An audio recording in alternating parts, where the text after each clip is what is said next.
અધિકારની વાતો કરતા હો, તમારો ઓરિજિનલ ચહેરો જ્યારે ખુલ્લો પડી જાય ત્યારે ખબર પડે કે તમે માત્ર ને માત્ર ઢોંગી નેતા છો। દિલ્હી દરબારમાં રિપોર્ટ પહોંચી ગયા હશે કે પુત્રોએ કૌભાંડ નથી કર્યું, પરંતુ ક્યાંક પિતાએ પણ મીઠા આશીર્વાદ રાખ્યા છે। તમારા મનમાં એ જ ચાલે છે કે હું ક્યારે ટેન્ડર આવે અને એમાંથી હક તો જેનું જે થવું હોય થાય, પણ હું મારો ખિસ્સો ભરી લઉં। નરેન્દ્ર મોદીનું સૂત્ર છે કે હું ખાતો નથી ને ખાવા દેતો નથી, પણ ખાવા વાળાને બાજુમાં બેહવા દેતો પણ નથી।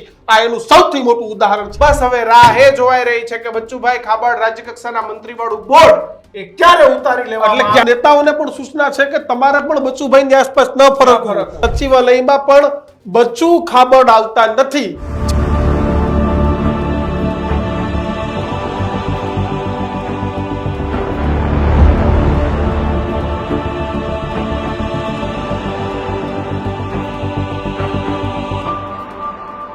નમસ્કાર, વિશેષ રજૂઆત ગર્જનાથ સાથે આપનું સ્વાગત છે।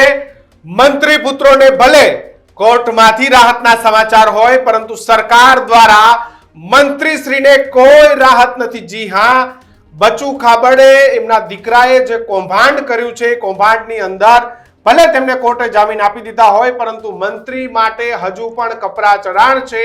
કારણ કે મંત્રીશ્રીએ પોતે સ્વૈચ્છિક રાજીનામું નથી આપ્યું, ત્યારે મંત્રીશ્રીને ગાંધીનગર સચિવાલયની આજુબાજુ ન ફરકવા માટેની સૂચના આવી છે કે ભૂલે ચૂકે પણ મંત્રી એટલે કે કૌભાંડી પુત્રોના પિતા એવા બચુભાઈ ખાબડને સચિવાલયથી દૂર રહેવાનો બિલકુલ સંદેશો આપી દીધો છે। દીક્ષિત, બિલકુલ પહેલા પીએમ ના કાર્યક્રમમાંથી દૂરી, ભલે તમે ટ્વિટર પર ફોટા મૂકીને સમીક્ષા કરતા હોય, પરંતુ એ જ કાર્યક્રમમાં તમને હાજર રહેવાતું નહીં, પરંતુ દૂર દૂર સુધી ક્યાંય ફરકવા ન દેવા માટેની સૂચના।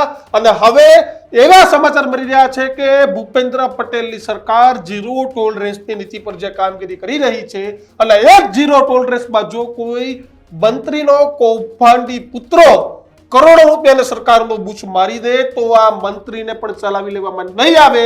છેલ્લા 10 દિવસના સમાચાર છે, અમે તમને દ્રશ્ય પણ બતાવ્યું। ગાંધીનગરથી આ ખૂબ મોટા સમાચાર આવી રહ્યા છે કે જે સમાચાર સાંભળીને બચ્ચુભાઈના પગ નીચેથી જમીન સરકી જશે।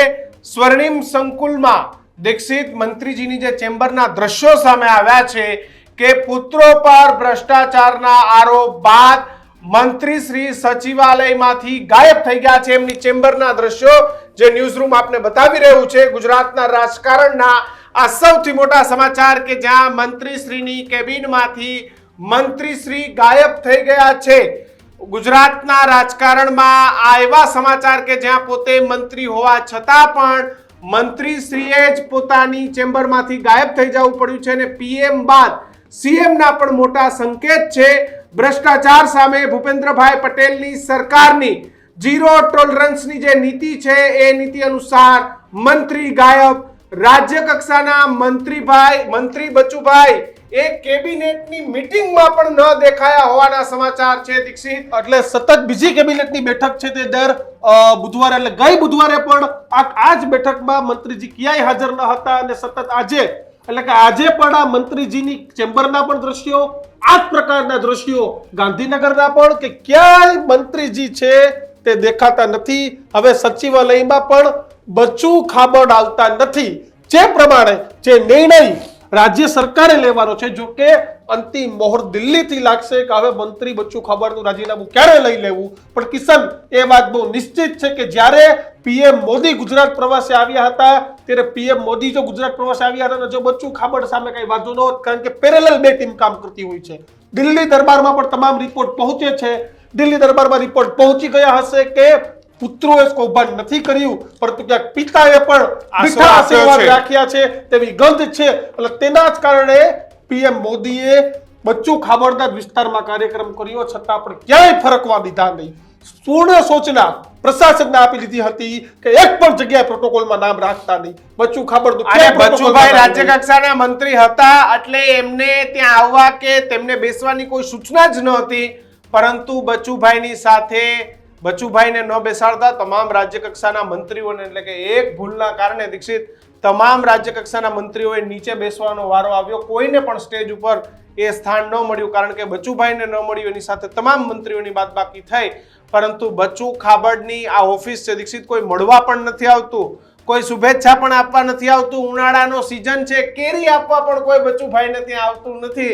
બાકી અટાણા સચિવાલયમાં જ્યાં જાઉં ત્યાં કેરીના બોક્સ એ આમથી આમ ને આમથી આમ થતા હોય. પરંતુ બચુભાઈ ખાબડની ઓફિસે બિલકુલ સન્નાટો મચી ગયો છે. માત્ર પ્યુન છે, બાકી આખી ઓફિસમાં કોઈ દેખાતું નથી. તમામ પ્રકારનો જે કાર્યક્રમ છે એ હાલ ઠપ થઈ ગયો છે. કોઈ ઉચ્ચ કક્ષાનો સ્ટાફ પણ દીક્ષિત મંત્રીશ્રીની ઓફિસમાં નથી દેખાતો. બસ હવે રાહ એ જોવાઈ રહી છે કે બચુભાઈ ખાબડ રાજ્ય કક્ષાના મંત્રીવાળું બોર્ડ એ ક્યારે ઉતારી લેવામાં એટલે ક્યારે હવે તો નૈતિક જવાબદારી આવે છે.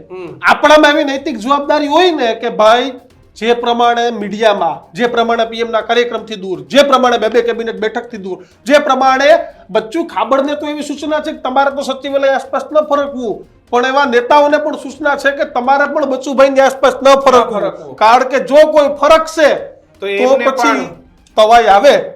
એટલે એ બિલકુલ સાચી વાત છે. જે રીતે આ કૌભાંડી પુત્રોના જામીન તો થઈ ગયા છે. વાર લાગે કે જ્યારે તમારી ઓરિજિનલ ઇમેજ પરથી પડદો ઉઠી જાય, તમે ભાષણોની અંદર જે ફાંકા ફોજદારી કરતા હો, ઈમાનદારોની વાતો કરતા હો, તમે આદિવાસીઓના હક અને અધિકારની વાતો કરતા હો, તમારો ઓરિજિનલ ચહેરો જ્યારે ખુલ્લો પડી જાય ત્યારે ખબર પડે કે તમે માત્ર ને માત્ર ઢોંગી નેતા છો. તમે જનતાના વિકાસની વાતો કરો છો, તમારા મનમાં ભ્રષ્ટાચાર ચાલે છે, તમારા મનમાં એ જ ચાલે છે કે હું ક્યારે ટેન્ડર આવે અને એમાંથી હક તો જેનું જે થવું હોય થાય, પણ હું મારો ખિસ્સો ભરી લઉં. એટલે નેતાઓને ખબર નથી હોતી કે જ્યારે તમે ફસાઈ જાવ ને ત્યારે તમારી આબરૂની 1, 2 ને 3. અને બીજું કે તમામ લોકો તો તમારાથી દૂર થઈ જ જાય, પણ તમારા જ પાર્ટીના, તમારા જ સાથી મિત્રો, તમારા સાથી મિત્ર મંત્રીઓ પણ તમારી સાથે કઈ રીતે દૂરી બનાવી લે ને, આ એનું સૌથી મોટું ઉદાહરણ છે. કે તમારા પ્રધાનમંત્રી જ્યારે ગુજરાત આવતા હોય, ગુજરાતમાં તમારા વિસ્તારમાં કાર્યક્રમ હોય, છતાં પણ તમને આમંત્રણ ન મળે અને ફોન કરીને એવી સૂચના મળશે કે બચુભાઈ હમણાં થોડાક આઘા રહેજો. એનો મતલબ એ છે કે તમારા કૌભાંડના છાંટા, કારણ કે નરેન્દ્ર મોદીનું સૂત્ર છે કે હું ખાતો નથી ને ખાવા દેતો નથી, પણ ખાવા વાળાને બાજુમાં બેહવા દેતો પણ નથી. આ એનું સૌથી મોટું ઉદાહરણ છે. અને આ જોઈ અને બાકીના મંત્રીઓને પણ સુધરી જવાની જરૂર છે. અમે એક એપિસોડ લઈને આવી રહ્યા છે કે જો એક મંત્રીના પુત્રોએ કૌભાંડ કર્યું તો એનું પદ જાય ન જાય દૂર રહેવાની સૂચના છે. પણ હજી એક મંત્રીના પુત્રએ તો ડિસ્કો એટલે કે તમંચો લઈને ફરતા હતા, તો એ મંત્રીનું શું થવાનું છે? કારણ કે સમાચાર એવા છે કે વય અને વિવાદ, તો 2 મંત્રી વિવાદમાં હતા, ખાલી બચ્ચુ ખાબડ નહીં. હજુ પણ તમે વિચારી લીધો, ગુજરાત સરકારના એક એવા મંત્રી વિવાદમાં હતા કે જેના પુત્ર ગેરકાયદેસર બચુભાઈના દીકરાઓએ એટલું જોરદાર કારસ્તાન કર્યું કે પેલા મંત્રીશ્રીના દીકરાનું કારસ્તાન એ છુપાઈ ગયું. પણ એને પણ અમે પણ મુખ મેં રામ ઓર બગલ મેં છુરી. મારી જનતાને વિનંતી છે કે જ્યારે પણ આ ઉદ્ઘાટનો રિબીનો કપાતી હોય ને, અને ત્યારે જે આંકડાઓ બોલાવે છે ને કે 1500 કરોડના ખર્ચે બ્રિજનું નિર્માણ થશે, 2000 કરોડના ખર્ચે આમ થશે, એટલે આપણે ખુશ થાય કે ન થઈએ, પણ આવા નેતાઓ એ પોતે ખુશ થઈ જાય. કામ થઈ ગયું, 2000 કરોડનો બ્રિજ મંજૂર થયો. એ પાછા પોતે જ બોલતા હોય 2000 ને અંદર કેલ્ક્યુલેશન 200-250 કરોડ તો ઘર ભેગા કરી જ લેવા છે. આ પ્રકારનો મુદ્દો હોય એટલે મનરેગા ખાલી મનરેગા પૂરતું નથી, આ દૂષણ બધે જ છે. આરોગ્ય, એજ્યુકેશન, બાંધકામ, પણ તમામ મહેસૂલ કે તમે ચોરી કરવું એ પાપ નથી, પણ ચોરી કરીને પકડાવવું એ પાપ છે. બચુભાઈ છોકરા પકડાઈ ગયા પાપ છે. ત્યારે તમારી પાસે જો હજુ પણ આવા કોઈ વિડીયો હોય, તમારી પાસે આવી કોઈ ઘટના હોય, આવા કોઈ પાપી નેતાઓ હોય, ગાંધીનગર થી બચુભાઈ ના ખાબડની ઓફિસમાં કઈ કામ હોય તો જતા નહીં, કારણ કે ત્યાં બચુભાઈ છે નહીં. અને વાત તો એવી પણ છે કે સિક્યુરિટી ગેટ થી બચુભાઈની ઓફિસના પાસ બનાવવાનું પણ દીક્ષિત બંધ કરી દીધું છે. આ લેટેસ્ટ સમાચાર આપું કે વિધાનસભામાં જે જવા માટેનો જે પાસ જોઈએ એમાં બચુભાઈના પાસે એટલે હવે બસ ઔપચારિકતા બાકી છે કે ક્યારે સત્તાવાર રીતે રાજીનામું આપી દે છે. એવું તો ભાજપ કહેશે નહીં કે અમે રાજીનામું લેવડાવ્યું છે. બચુભાઈએ જે તમાચો મારીને ગાલ લાલ રાખવો પડશે કે ભાઈ મેં રાજીનામું આપી દીધું. બચુભાઈ મારા કારણે શબ્દો કહી દઉં, મારા કારણે પાર્ટી બદનામ થતી હોય એવું નથી કરવાનો. કોંગ્રેસ આરોપ લગાડ્યો, હજી કોંગ્રેસનો ઢોંગ કરી રહ્યા છે. જો કોંગ્રેસે ખરેખર આરોપ લગાડ્યા હોત ને તો પીએમ તમને આઘા ન રાખે.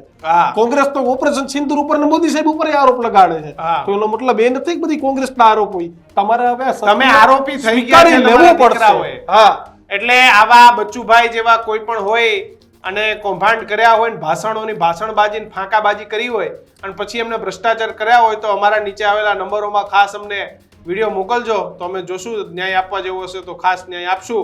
પરંતુ તમને શું લાગે છે? પ્રશ્ન નંબર 1, બચુભાઈ ખાબડે મંત્રી તરીકે રાજીનામું આપશે? પ્રશ્ન નંબર 2, બચુભાઈ ઈમાનદારીપૂર્વક એમના દીકરાએ જે પૈસાની ચોરી કરી છે એ પૈસા ફરી સરકારી તિજોરીમાં જમા કરાવશે? પ્રશ્ન નંબર 3, બચુભાઈ એ મંત્રી પદની સાથે પોતે એવું પણ કહેશે કે મારે ધારાસભ્ય પણ ન રહેવું જોઈએ? અને પ્રશ્ન નંબર 4 કે 2027 પહેલા એમ કહેશે કે હું મારી ચૂંટણી નથી લડવું? અને નહીં કે ટિકિટ કપાઈ જશે. એવું છે? આ બહુ નક્કી વાત છે.